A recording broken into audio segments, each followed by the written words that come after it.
رحمتیں بھیجتا ہے۔ صلو علی الحبیب صلی اللہ تعالی علی محمد وعلی آلہ وصحبہ وبارک وسلم۔ ماہ رجب المرجب میں جو دعا پڑھنا سنت ہے، آئیے ہم مل کے پڑھتے ہیں۔ اللہم بارک لنا فی رجب و شعبان وبلغنا رمضان۔ صلو علی الحبیب صلی اللہ تعالی علی محمد۔ پچھلے کچھ ہفتوں سے ہم وہ ادب و احترام کے تعلق سے سن رہے ہیں، مسلمانوں کے باہم حقوق، پھر پیر و مرشد کے حقوق، پھر اساتذہ کرام کے حقوق۔ تو آج انشاءاللہ عز و جل ماں کے حقوق کے تعلق سے کچھ ہم سننے کی سعادت حاصل کریں۔ سمندری گنبد امیر اہل سنت کا رسالہ بہت پیارا ہے، اس کے اندر بہت پیارے پیارے مدنی پھول ہیں۔ اسی سے اولاً ایک حکایت پیش کرتا ہوں۔ اللہ پاک نے حضرت سیدنا سلیمان علی نبینا علیہ الصلاۃ والسلام کو وحی فرمائی۔ سب توجہ کے ساتھ سنیں گے نا بھائی، مدنی چینل کے ناظرین بھی اور ناظرات بھی۔ جامعۃ المدینہ ملک و بیرون ملک یہ بیان الحمدللہ سنا جاتا ہے، اور جامعۃ المدینہ للبنات کی طالبات، معلمات اور ناظمات بھی امید ہے یہ بیان سن رہی ہوں گی۔ اللہ تعالیٰ نے سلیمان علی نبینا علیہ الصلاۃ والسلام کو وحی فرمائی کہ سمندر کے کنارے جائیے اور ہماری قدرت کا نظارہ کیجیے۔ حضرت سیدنا سلیمان علی نبینا علیہ الصلاۃ والسلام کچھ افراد کے ہمراہ سمندر کے کنارے تشریف لے گئے۔ کوئی چیز ایسی نظر نہیں آئی۔ ایک جن کو حکم دیا کہ سمندر میں غوطہ لگا کر اندر کی خبر لائے۔ حضرت سلیمان علیہ السلام کی حکومت صرف انسانوں پر نہیں، جنوں پر بھی تھی، پرندوں پر، درندوں پر، پوری دنیا پر آپ کی حکومت تھی۔ حضرت سیدنا ذوالقرنین رضی اللہ تعالی عنہ، ان کی بھی پوری دنیا پر حکومت تھی، اور بخت نصر اور نمرود، ان کی بھی پوری دنیا پر بادشاہت تھی۔ اور قرب قیامت کے وقت حضرت سیدنا امام مہدی رضی اللہ تعالی عنہ تشریف لائیں گے، اور آپ کی حکومت بھی پوری دنیا پر ہوگی۔ جن سلیمان علیہ السلام کا حکم پاتے ہی سمندر میں غوطہ زن ہوا، واپس آ کر عرض کی میں طے تک پہنچا، کوئی شے نظر نہیں آئی۔ حضرت سیدنا سلیمان علی نبینا علیہ الصلاۃ والسلام نے اس سے بھی زیادہ طاقتور جن کو حکم دیا، اور اس نے اور بھی گہرائی تک غوطہ لگایا، کوئی خبر نہ لا سکا۔ پھر حضرت سیدنا سلیمان علی نبینا علیہ الصلاۃ والسلام نے اپنے وزیر، جو کہ آپ کے کہا جاتا ہے کہ آپ کے کزن بھی تھے، آپ کے خالہ زاد بھائی بھی تھے، حضرت عاصم بن برقیہ رحمۃ اللہ تعالی علیہ کو حکم دیا۔ تو انہوں نے تھوڑی دیر میں ایک بہت ہی شان و شوکت والا کافوری، 4 دروازوں والا، 4 اس کے گیٹ تھے، اور وہ وائٹ رنگ کا گنبد تھا، وہ لا کر سلیمان علی نبینا علیہ الصلاۃ والسلام کی خدمت سراپا عظمت میں حاضر کر دیا۔ یہ سمندری گنبد عجیب شان کا تھا۔ اس کا ایک دروازہ موتی کا تھا، دوسرا یاقوت کا، تیسرا ہیرے کا، چوتھا زمرد کا۔ چاروں دروازے کھلے ہوئے تھے، مگر سمندر کے پانی کا ایک قطرہ بھی اندر داخل نہ ہوا تھا۔ سبحان اللہ و بحمدہ سبحان اللہ العظیم۔ اس سمندری گنبد کے اندر ایک نوجوان جو کہ بہت حسین تھا، صاف ستھرے لباس میں تھا، وہ نماز پڑھ رہا تھا۔ نماز سے فارغ ہوا تو حضرت سیدنا سلیمان علی نبینا علیہ الصلاۃ والسلام نے اسے سلام فرمایا اور اس سمندری گنبد کا راز پوچھا۔ عرض کیا نبی اللہ، میرا باپ معذور اور والدہ نابینا تھی۔ باپ کیا تھا؟ معذور، اور والدہ نابینا، بلائنڈ تھی۔ الحمدللہ میں نے 70 سال 70 ایئرز معذور باپ اور نابینا والدہ کی خدمت کی۔ سبحان اللہ۔ میری ماں نے انتقال سے پہلے دعا کی، یا اللہ پاک میرے بیٹے کو درازی عمر بالخیر عطا فرما۔ میرے والد نے مرتے ہوئے یہ مجھے دعا دی، یا اللہ پاک میرے بیٹے کو ایسی جگہ عبادت پر لگا کہ شیطان مداخلت نہ کر سکے۔ یہ حسین نوجوان کہتا ہے کہ والد صاحب کی تدفین کے بعد جب میں سمندر کے کنارے پر آیا تو مجھے یہ سمندری گنبد نظر آیا اور میں اس کے اندر داخل ہو گیا۔ اتنے میں ایک فرشتہ آیا اور اس فرشتے نے اس گنبد کو سمندر کی تہہ میں اتار دیا۔ حضرت سیدنا سلیمان علی نبینا علیہ الصلاۃ والسلام کے پوچھنے پر اس حسین نوجوان نے عرض کی، میں حضرت سیدنا ابراہیم خلیل اللہ علی نبینا علیہ الصلاۃ والسلام کے مقدس دور میں یہاں آیا ہوں۔ تو سلیمان علیہ السلام نے جان لیا کہ اس حسین نوجوان کو اس سمندری گنبد میں رہتے ہوئے 2000 سال ہو چکے ہیں۔ اگر اللہ کی قدرت دیکھی، وہ اب بھی جوان تھا، ایک بال بھی اس کا سفید نہیں ہوا تھا، وائٹ نہیں ہوا تھا۔ اس سے پوچھا آپ کھاتے کیا ہو بھائی؟ بتایا کہ روزانہ ایک سبز پرندہ آتا ہے، چونچ میں ایک یلو پیلی زرد رنگ کی چیز لاتا ہے، میں اسے کھا لیتا ہوں، اور اس پیلی چیز میں دنیا کی تمام نعمتوں کی لذت ہوتی ہے۔ جب میں وہ کھاتا ہوں تو بھوک ختم ہو جاتی، پیاس مٹ جاتی۔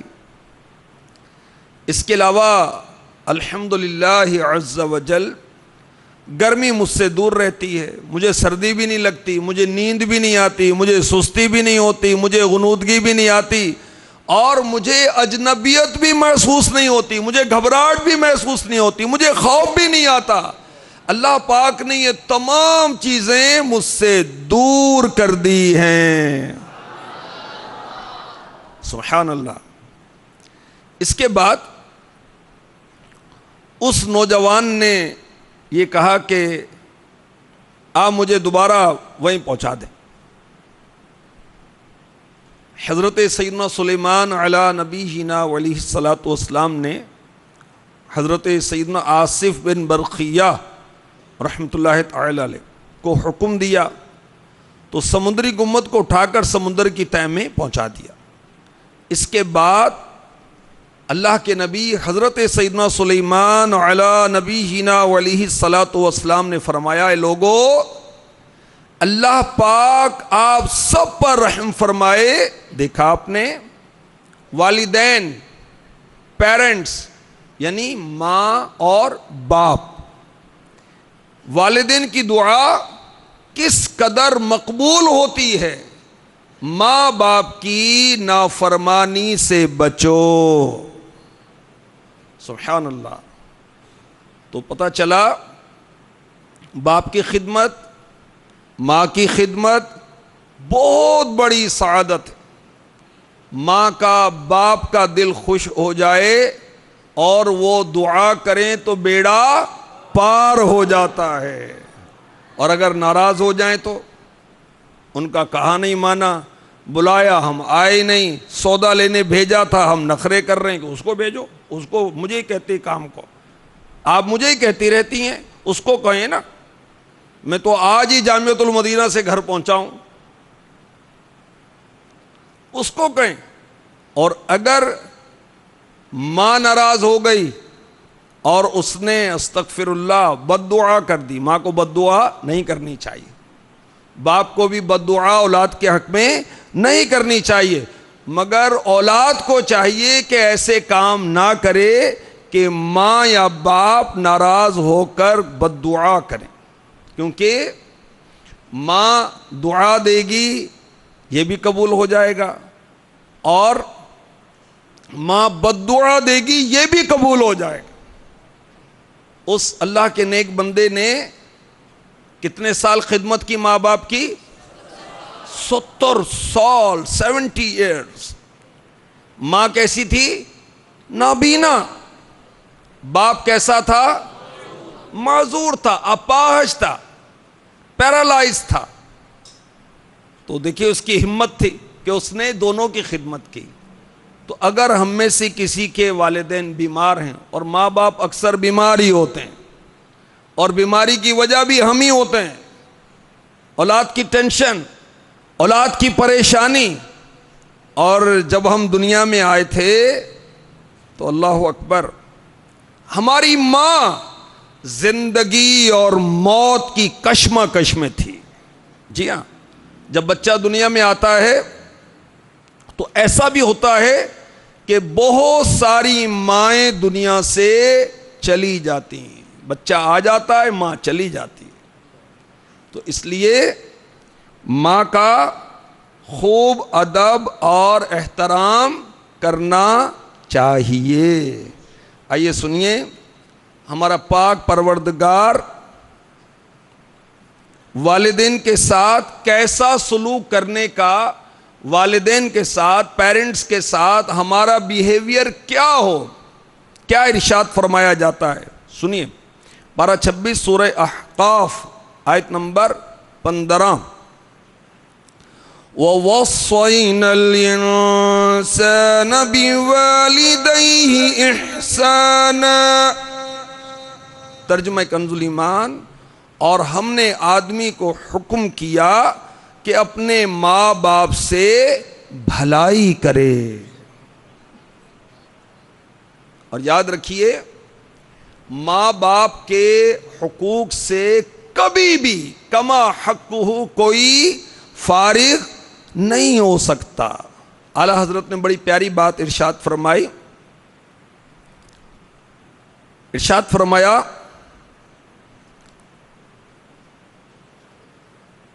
کہ اولاد کی حیات، زندگی اور وجود کا سبب کیا ہے؟ فرمائیے ماں باپ. ماں باپ نہ ہوتے ہم ہوتے نہیں ہوتے. ہمارا وجود ماں باپ کی وجہ سے، ہماری زندگی ماں باپ کی وجہ سے، انہی کی طفیل ہے.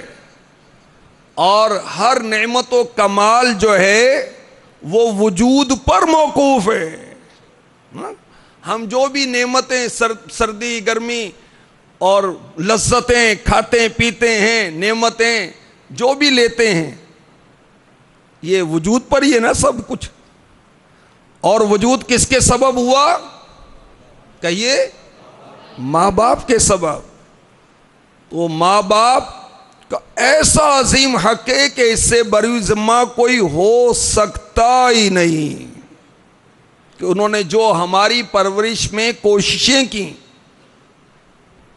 اور خصوصاً ماں جو ہے، اللہ اکبر، اس نے ہمیں مہینوں اپنے پیٹ میں رکھا. پھر جب دنیا میں آنے کا مرحلہ ہوتا ہے تو ماں، میں نے عرض کی، بہت تکلیف میں ہوتی ہے. پھر ماں نے دودھ پلایا، تو ماں باپ کا شکر ادا ہو ہی نہیں سکتا۔ دیکھیے ہمارا پاک پروردگار کیا ارشاد فرماتا ہے، سورہ لقمان پارہ 21 آیت نمبر 14، انشکر لی ولی والدیک، حق مان میرا یعنی اللہ کا، حق مان میرا اور اپنے ماں باپ کا۔ اللہ تعالیٰ نے اپنے حق کے ساتھ ماں باپ کے حق کو ذکر فرمایا۔ مفتی احمد یار خان نعیمی رحمۃ اللہ تعالی علیہ پارہ 1 سورہ بقرہ صفحہ 19 آیت نمبر 83 کے تحت فرماتے ہیں، ماں باپ کے ساتھ زندگی میں احسان نہیں، ماں باپ کے ساتھ بھلائی کرنے کا حکم دیا نا اللہ نے، کن کے ساتھ اچھا سلوک کریں، وہ کیا ہے جو اچھا سلوک کہلائے، کیا کریں سنیں، ان کا ادب کرے، ان کو آنر دے، ماں کو باپ کو، ان کی جانی مالی خدمت کرے، ان کا سر دبائے، ان کے کندھے دبائے، ان کی کمر دبائے، ان کی ٹانگیں دبائے، ان کی پنڈلیاں دبائے، اور اللہ نے مال دیا ہے تو اپنے ماں باپ پر مال کو خرچ کرے۔ جو بھی حکم دیں اگر وہ جائز ہے تو ان کا حکم یعنی ماں باپ کا حکم مانا جائے۔ یہاں تک کہا گیا کہ ماں باپ کی خدمت کے لیے نوافل ترک کر دے، نوافل ماں باپ کی خدمت کے لیے چھوڑ دے، ہاں فرائض و واجبات چھوڑنے کی اجازت نہیں۔ ماں یا باپ کسی گناہ میں یا کفر میں مبتلا ہیں، اب کیا کرے؟ بہت اچھی تدبیر سے ان کو اس سے روکے، ادب بھی رہے اور ان کی اصلاح بھی ہو جائے۔ دیکھیں صدیق اکبر رضی اللہ تعالی عنہ کو جب کفار نے زد و کوب کیا اور آپ بے ہوش ہوئے، ہوش میں آنے کے بعد سب سے پہلے کیا کہا؟ مجھے بتاؤ میرے آقا کا کیا حال ہے۔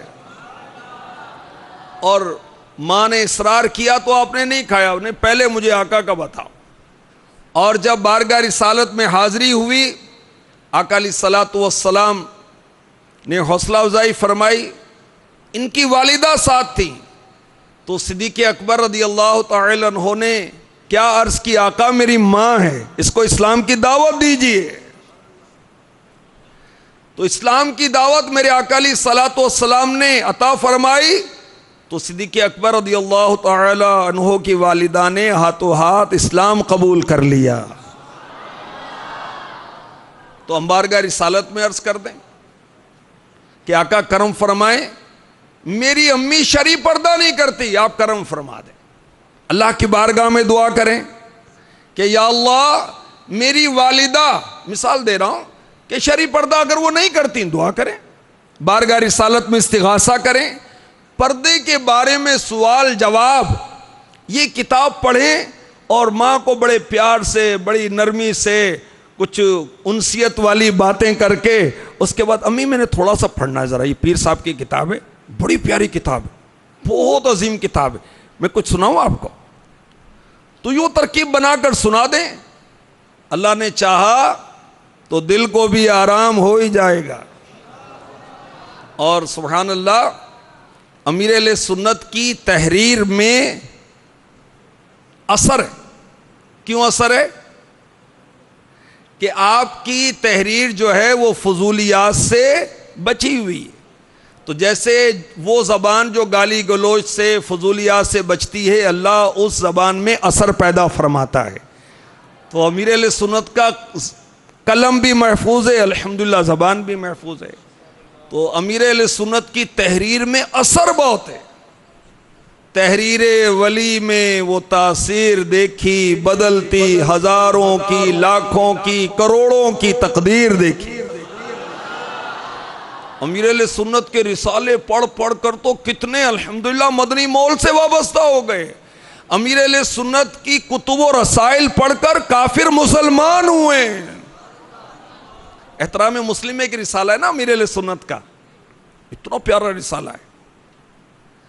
اس رسالے کا رشین لینگویج میں وہ ٹرانسلیٹ کرنا تھا, تو کسی رشین کو دیا گیا, اس نے ٹرانسلیٹ کیا, اور جب اس نے پڑھا کہ اسلام کے اندر بھائی کا احترام, بہن کا احترام, بچوں کی امی کا بھی احترام ہے, اس کے بھی حقوق بیان کیے جاتے ہیں, ہر مسلمان کا حق بیان کیا جاتا ہے, اتنا متاثر ہوا کہ الحمدللہ مسلمان ہو گیا. تو گھر میں مدنی ماحول بنانا ہے. والد صاحب داڑھی نہیں رکھتے, میرے آقا علیہ الصلوۃ والسلام کی سنت ہے. اب ہیں والد, اب کیا کریں؟ تو ادب بھی کرنا ہے, نیکی کی دعوت بھی دینی ہے, تو کیا کیا جائے؟ امیر علیہ سنت کا رسالہ ہے, کیا نام ہے اس کا؟ کالے بچھو. تو والد صاحب سے بڑے پیار سے ہاتھ چوم کر, کو سر دبا کر, کندھے دبا کر, پیر دبا کر کہیں کہ ابو کچھ یہ سناؤں, تھوڑا سا سناؤں گا, تھوڑا, زیادہ نہیں. یہ پیر صاحب کا لکھا ہوا ہے, جن کی پوری دنیا میں دھوم مچی ہوئی, جو الحمدللہ کروڑوں عاشقان رسول کی دل کی دھڑکن ہے. تھوڑا سا سناتا ہوں, تھوڑا سا, زیادہ نہیں, 2-3 صفحے. اللہ نے چاہا تو آپ کے ابو جو ہیں چہرے پر داڑھی سجا لیں گے, اور آقا کی سنت سجانے کا شرف پا لیں گے. ایک اسلامی بھائی مدنی ماحول میں انہوں نے داڑھی رکھی, تو والدہ بڑی ناراض ہوئی. نہیں, ماں باپ اگر شریعت سے ہٹ کر کوئی کام کرتے ہیں, ان کو بہت اچھی تدبیر سے ہم نے روکنا ہے, مگر ظاہر ہے کہ یہ تو ماں ہے, جنت اور دوزخ ہے, والد جنت اور دوزخ ہے, ان کو راضی کریں گے تو جنت میں جائیں گے, ناراض کریں گے تو جہنم میں جائیں گے بھائی, اللہ کی ناراضی کی صورت میں. تو بڑی ترکیب سے, تو بہرحال ایک اسلامی بھائی نے مدنی ماحول میں آئے, داڑھی سجائی, تو والدہ پریشان ہو گئیں کہ بھئی یہ تم نے کیا کر لیا. تو پتہ کیا ترکیب کی؟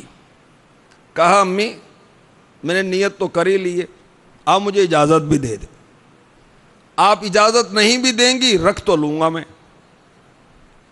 اور اگر آپ اجازت دیں گی تو آپ کا بھی ثواب میں حصہ ہو جائے گا. تو کیسی تدبیر کی؟ تو ماں نے کہا ٹھیک ہے بیٹا رکھ لی. تو گھر کے اندر مدنی ماحول بنانا ہے. اچھا, آپ کی باجی ہیں گھر میں, اسلامی بہنیں بھی سن رہی ہیں, بہن ہے گھر میں, بھائی ہے گھر میں مدنی ماحول بنانا ہے. امیر اہل سنت کے رسائل, کیا بات ہے, سبحان اللہ. ایک اسلامی بھائی کہتے ہیں کہ میری باجی نماز نہیں پڑھتی تھی. میں سوچوں کہ بڑی بہن ہے, بڑی بہن بھی ماں جیسی ہے بھائی, ادب ہے اس کا بھی, احترام ہے. بڑا بھائی بمنزلہ باپ کے, اس کا بھی ادب ہے, احترام ہے, احترام مسلم میں پڑھیں. تو وہ اسلامی بھائی کہتے ہیں کہ میں نے یہ ترکیب کی کہ باجی کام کاج سے فارغ ہو کر جہاں بیٹھتی تھی نا, وہاں میں نے کفن چوروں کے انکشافات امیر اہل سنت کا رسالہ رکھ دیا. کہا نہیں, کوئی ترغیب نہیں دلائی, چپ کر کے رکھ دیا. کہتے ہیں الحمدللہ وہ ترکیب کامیاب ہوئی, باجی نے رسالہ پڑھا اور الحمدللہ نماز پڑھنا شروع کر دی. تو اگر گھر میں مدنی ماحول بنانا ہے, مدنی نامات میں امیر اہل سنت نے 19 مدنی پھول ہیں نا, 19 مدنی پھول عطا فرمائے, وہ کریں. اور ماں باپ کو, والد صاحب کو اپنے مدنی قافلے کے لیے تیار کرنا ہے, تو بڑے ادب سے, بڑے احترام سے فیضان سنت سے کوئی مدنی قافلے میں سفر کی مدنی بہار پڑھ کے سنا دیں. تو ماں باپ اگر کسی گناہ میں مبتلا ہیں تو کیا کرنا ہے؟ ان کو روکنا ہے, مگر کیسے؟ ہاں, بہت اچھی تدبیر سے. وہ تدبیر کیسے پتہ چلے گی؟ استاد صاحب سے پوچھ لیں, انشاءاللہ استاد صاحب بتائیں گے. آپ اپنے علاقے کے نگران سے پوچھ لیں, وہ بتائیں گے آپ کو, اگر سمجھدار ہوئے تو. والدین کے ساتھ بھلائی, کیونکہ اللہ پاک نے والدین کے ساتھ بھلائی کرنے کا حکم دیا، وَوَصَّيْنَا الْإِنسَانَ بِوَالِدَيْهِ إِحْسَانًا، اور ہم نے آدمی کو حکم کیا کہ اپنے ماں باپ سے بھلائی کرے۔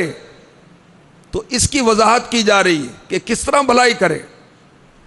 اگر والد یا والدہ یا دونوں فوت ہو گئے، اب کیا کرے؟ ان کی جائز وصیتیں پوری کرے، ان کے دوستوں کا احترام کرے، فاتحہ، تلاوت قرآن، صدقات کا ثواب پہنچاتا رہے، اور جو عزیز و اقارب ہیں جن کے ساتھ ماں یا باپ کے اچھے تعلقات تھے ان کے ساتھ اچھے مراسم جاری رکھے، اور ماں یا باپ جو فوت ہو گئے ہفتے میں کم از کم ایک دن ان کی قبر کی زیارت کی سعادت حاصل کرے۔ تو ماں باپ کی خدمت بھی کرے۔ اللہ تعالیٰ نے اپنی عبادت کے ساتھ ماں باپ کا حکم ماننا اور اطاعت کرنے کا ذکر فرمایا۔ ہماری امی جان سیداتنا عائشہ صدیقہ طیبہ طاہرہ عابدہ مفتیہ عالمہ مجتہدہ رضی اللہ تعالی عنہا، جی ہاں اسلامی بہنیں سن لیں کہ ہماری امی جان سیداتنا عائشہ صدیقہ رضی اللہ تعالی عنہا بہت بڑی عالمہ تھی۔ بڑے بڑے صحابہ میں اگر شرعی مسئلے میں کچھ اختلاف ہوتا تو آپ کی بارگاہ میں حاضر ہوتے تھے، فیصلہ آپ سے کرواتے تھے۔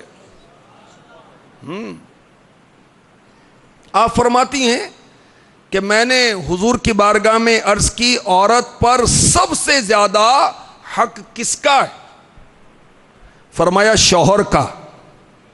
عورت کے لیے سب سے زیادہ حق کس کا؟ شوہر کا، ہسبینڈ کا۔ عرض کی آقا مرد پر سب سے زیادہ حق کس کا ہے؟ ارشاد فرمایا ماں کا۔ تو ہم پر سب سے زیادہ حق کس کا ہے؟ ماں کا، امی کا۔ حضرت سیدنا ابو ہریرہ رضی اللہ تعالی عنہ فرماتے ہیں کہ بارگاہ نبوی میں ایک شخص نے عرض کی، یا رسول اللہ صلی اللہ تعالی علیہ وسلم، ہمارے اچھے سلوک کا سب سے زیادہ حقدار کون؟ فرمایا تیری ماں۔ عرض کی اس کے بعد؟ فرمایا تیری ماں۔ عرض کی پھر کون؟ فرمایا تیری ماں۔ عرض کی اس کے بعد؟ فرمایا تیرا باپ۔ پھر جو جتنا قریب ہو۔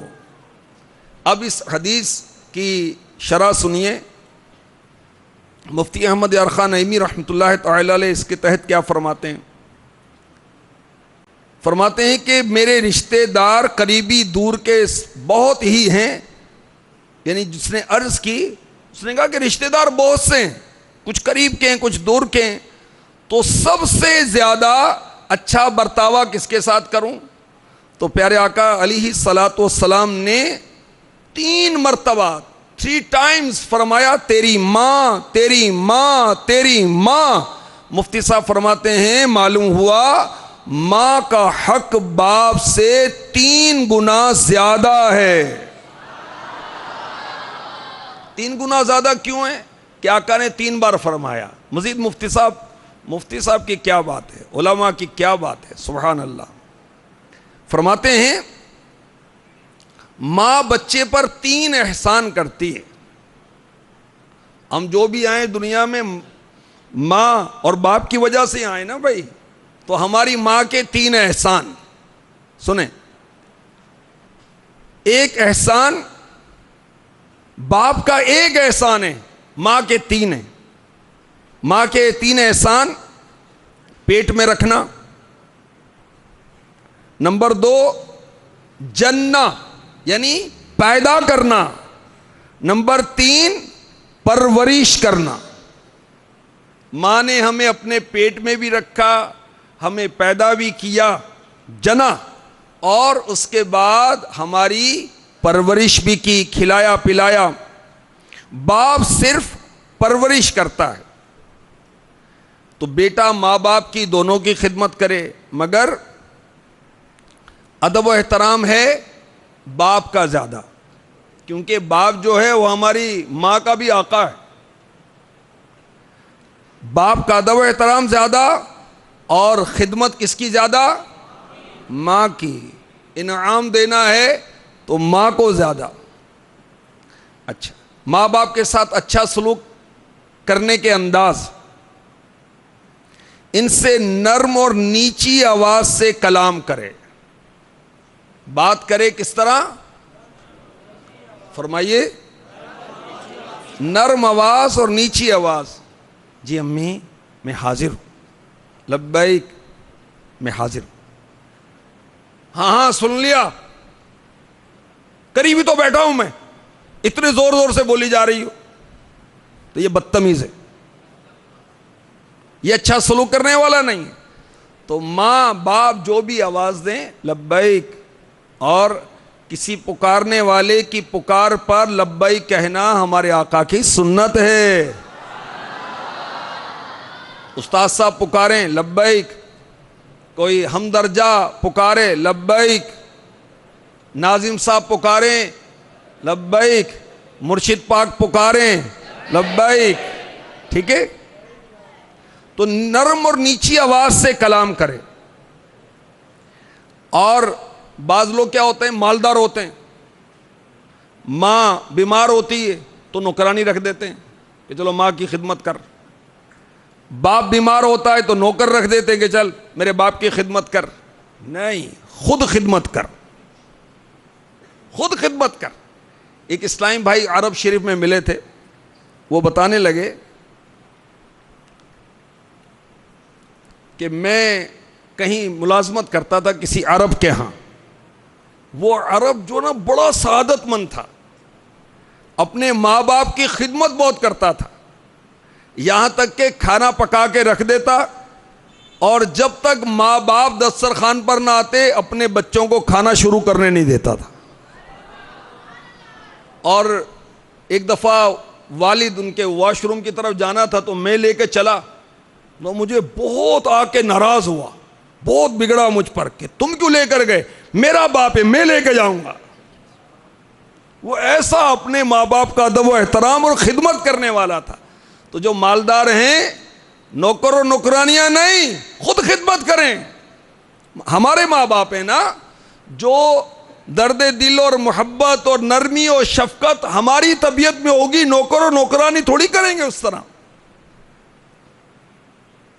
نام لے کر پکارنا ماں یا باپ کا یہ درست نہیں. اگر غلطی پر ہوں تو نرمی سے اصلاح، اگر قبول نہ کریں تو ڈانٹنا نہیں، استغفر اللہ. آپ کو کیا پتا، آپ کو کیا معلوم. الحمدللہ دعوت اسلامی کے مدارس المدینہ میں، جامعۃ المدینہ میں، مدنی ماحول میں، مدنی قافلے میں، 12 مدنی کاموں میں، مدنی مشوروں میں ہمیں ماں باپ کا ادب اور احترام ہی سکھایا جاتا ہے. تو اگر ماں باپ سختی کریں تو کیا کریں؟ فرمائیں صبر کریں. میرے آقا علیہ الصلوۃ والسلام نے 3 بار ماں کے حق کا فرمایا، اور چوتھی بار کس کا فرمایا؟ باپ کا. اور پھر فرمایا جو تیرے قریب ہے، یعنی ماں باپ کے ساتھ جو ماں باپ کی طرف سے رشتے دار ہیں ان کے بھی حقوق ہیں. مثلا ماں کا جو بھائی ہے ہمارا کیا ہوا؟ ماموں. ماں کی جو بہن ہے ہماری کیا ہوئی؟ خالہ. اس کا بھی ادب و احترام ہے. اور ماں کی جو ماں ہے وہ ہماری کیا ہوئی؟ نانی. اس کا بھی ادب و احترام ہے. ماں کا جو ابا ہے وہ کیا ہوا ہمارا؟ نانا. اس کا بھی ادب ہے. اس طرح والد کی طرف سے رشتے دار، جو والد کا بھائی ہے ہمارا کیا ہوا؟ چچا یا تایا. بڑا بھائی تایا بنے گا، چھوٹا جو بھائی وہ چچا بنے گا. اور بہن کیا ہوگی؟ پھپھی. اور امی کیا ہوگی؟ دادی. والد کیا ہوں گے؟ دادا. تو جو والد اور والدہ کے رشتے دار ہیں ان کا بھی ادب اور احترام اور ان کے بھی حقوق ہیں۔ اللہ پاک ہمیں اپنے ماں باپ کا ادب کرنے والا، احترام کرنے والا بنائے۔ ایک شخص بارگاہ رسالت میں حاضر ہوا، جہاد میں شرکت سے متعلق اس نے مشورہ کرنا تھا۔ پیارے آقا صلی اللہ علیہ وسلم نے فرمایا تمہاری امی زندہ ہے؟ عرض کی ہاں۔ فرمایا ماں کی خدمت کرو، جنت ماں کے قدموں کے نیچے ہے۔ سبحان اللہ۔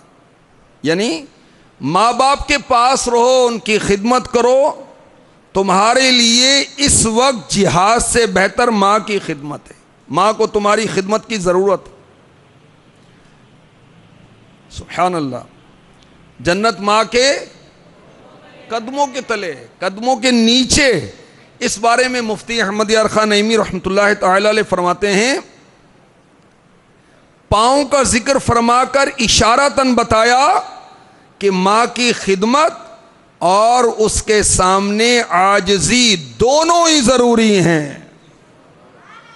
ماں جنت ماں کے قدموں کے نیچے، یعنی ماں کی خدمت بھی کر اور ماں کے سامنے عاجزی بھی کر، اور خدمت کے ساتھ اکڑ نہ کرے، اس کے پاؤں سے لگا رہے تب جنت پائے گا۔ ہمارے پیارے پیارے آقا صلی اللہ علیہ وآلہ وسلم نے ارشاد فرمایا، الجنت تحت اقدام الامہات، جنت ماؤں کے قدموں کے نیچے ہے۔ یعنی ماں کے ساتھ احسان کرنا، بھلائی کرنا، اچھا سلوک کرنا جنت میں داخلے کا سبب بنے گا۔ جس نے اپنی ماں کا پاؤں چوما، قدم چوما، ایسا کرنا کیسا ہے؟ سبحان اللہ۔ ایسا ہے کہ جیسے اس نے جنت کی چوکھٹ یعنی دروازے کو بوسہ دیا۔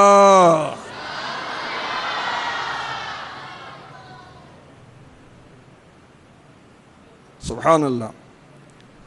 تو آئیے ہم عزم کریں کہ انشاءاللہ جب بھی جامعۃ المدینہ سے گھر جائیں گے سب سے پہلے کیا کریں گے؟ پہلے سلام کریں۔ گھر میں داخل ہونے کی دعا بھی یاد کر لیں، گھر میں داخل ہونے کی دعا پڑھیں، پھر سلام کریں، اور پھر سب سے پہلے کیا کریں گے؟ فرمائیے۔ امی کے پیر چومیں گے۔ ابھی تو سنا بھائی، امی کے، حاجی زمزم رکن شورا، تاجدار مدنی انعامات، سبحان اللہ، انہوں نے ایک مرتبہ اپنی امی کے کئی مرتبہ پیر چومے۔ تو ماں نے کہا بیٹا خیر ہے، آج اتنی بار چوم رہے ہو؟ تو کہا امی میرا سفر ہے اور میں روزانہ آپ کے پاؤں چومنے کی سعادت حاصل کرتا ہوں، اب جتنے دن کے لیے میرا سفر ہے میں نے اتنی بار روز ایک دن کے حساب سے اتنی مرتبہ آپ کے پیر چوم لیے۔ تو کتنی پیاری بات ہے۔ تو جب آئیں جامعۃ المدینہ میں، پتہ چلے بھئی ابھی جانا ہے 2 ہفتے کے بعد، تو 15 دفعہ پیر چوم کے آئیں بھائی۔ آواز نہیں آ رہی آپ کی تو بھائی۔ اور گھر میں جاتے سب سے پہلے کیا کام کریں گے؟ سلام۔ پھر کیا کریں گے؟ امی کے پاؤں چومیں گے۔ اور جب گھر سے نکلیں گے جامعۃ المدینہ آنے کے لیے تو کیا کریں گے؟ امی کے پاؤں چومیں گے۔ اور ابو کے ساتھ کیا کریں گے؟ سلام بھی کریں گے اور ان کا ہاتھ چومیں گے۔ اللہ تبارک و تعالی ہمیں ماں باپ کے حقوق پہچاننے کی اور پورا کرنے کی توفیق عطا فرمائے۔ آمین بجاہ النبی الامین صلی اللہ تعالی علیہ وسلم۔